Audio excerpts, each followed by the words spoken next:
এবারের আসন্ন বিপিএলে 11তম ম্যাচ শুরু হতে যাচ্ছে। তো এবারে নতুন একটি চমক নিয়ে এসেছেন মেগা স্টার সাকিব খান। তো তিনি একটি দল কিনে নিয়েছেন, সেটা হচ্ছে ঢাকা ক্যাপিটালস। চলুন বন্ধুরা, ঢাকা ক্যাপিটালস দলে কে কে থাকবে, লেটস গো। তাদের মধ্যে রয়েছেন থিসারা পেয়ারা, এস দাহনি, মীর হামজা, সাইম আইয়ুব এবং আমির হামজা। তো ড্রপের আগে অনেকেই চুক্তিতে রয়েছেন, দুজন প্লেয়ার এবং একজন বাংলাদেশি। তাদের মধ্যে দল সাকিব খানের দল ঢাকা ক্যাপিটালস বেছে নিয়েছেন তানজিদ হাসান তামিম, মোস্তাফিজুর রহমান এবং একজন বিদেশি প্লেয়ার পেন্ডিংয়ে রয়েছে। তো আশা করি প্রথমবারের মতো বিপিএলের দল কিনিয়েছেন ঢালিউড নায়ক সুপারস্টার সাকিব খান। তার দলের নাম ঢাকা ক্যাপিটালস। সোমবার 14ই অক্টোবর রাজধানী একটি হোটেলে সকাল থেকে শুরু করে বিপিএল প্লেয়ার ড্রপে সেখানে উপস্থিত ছিলেন সাকিব খান, তার সঙ্গে উপস্থিত ছিলেন আরেক ঢালিউড সুপারস্টার ইমন।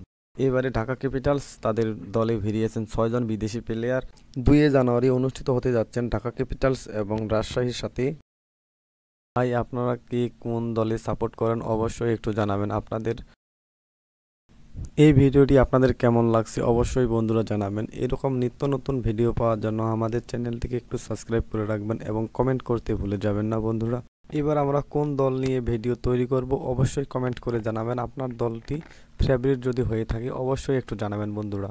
অবশ্যই ভালো থাকবেন, সুস্থ থাকবেন, দেখা হবে আগামী কোনো পর্বে। ধন্যবাদ।